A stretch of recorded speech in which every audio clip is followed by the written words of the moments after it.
इस मस्जिद में क्या होता है? और खुतबा हज तो हो गया, और क्या होता है?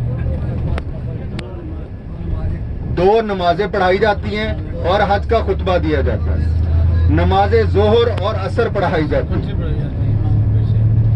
2 नमाजें एक ही अजान के साथ इकट्ठी पढ़ाई जाती हैं और हज का खुतबा दिया जाता है। और उसके बाद मगरिब के बाद ये मस्जिद बंद कर दी जाती है। जैसे ही आप लोग मैदान अरफात छोड़ेंगे, मगरिब की अजान के तकरीबन 10 मिनट बाद आप मैदान अरफात छोड़ देंगे, तो ये मस्जिद भी जैसे आप लोग बाकी साइडों पे एंगल लगे हुए नजर आएंगे, इन एंगलों के ऊपर कपड़ा डाल दिया जाता है और इनको खेमे बना दिया जाता है।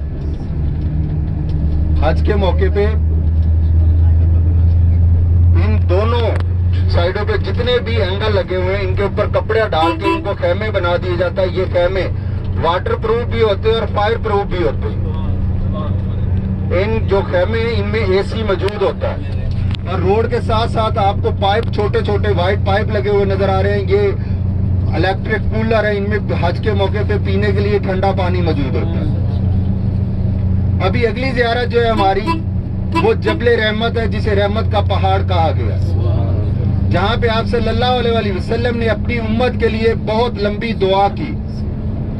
बाज़ जगह पे 5 से 6 घंटे कहा गया है और बाज़ जगह पे बहुत लंबी दुआ कहा गया। और आप सल्लल्लाहु अलैहि वसल्लम ने एक ही हज किया था, तो हज्जतुल विदा का खुतबा आप सल्लल्लाहु अलैहि वसल्लम ने अपनी कस्वा नामी ऊँटनी के ऊपर बैठ के जबले रहमत के दामन में दिया था और अपनी उम्मत के लिए जो दुआ की थी वो भी जबले रहमत के दामन में बैठ खड़े होकर दुआ की थी।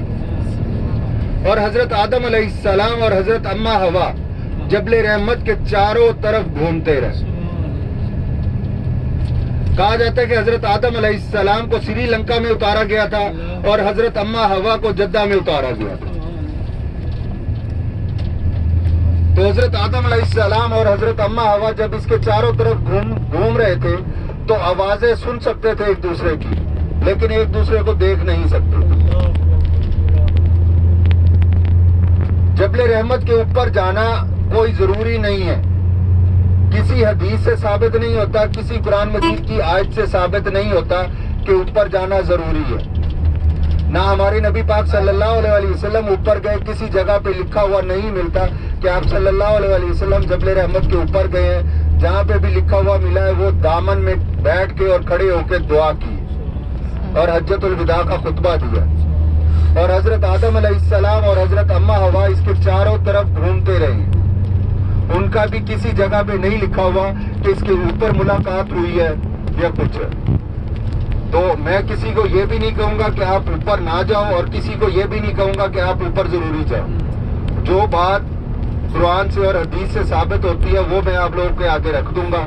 आगे आप, क्योंकि फिर बाद में भाई सरफराज को कहें जी गाइड ने हमें ऊपर जाने नहीं दिया, हमें मना किया है, आप लेके आए, ये वो है, तो मैं किसी का एतराज नहीं लूंगा, क्योंकि जो बात एक सही है वो बताऊंगा, जो नहीं सही है वो भी बता दूंगा। तो आप लोग यहाँ पे जबले रहमत पे सिर्फ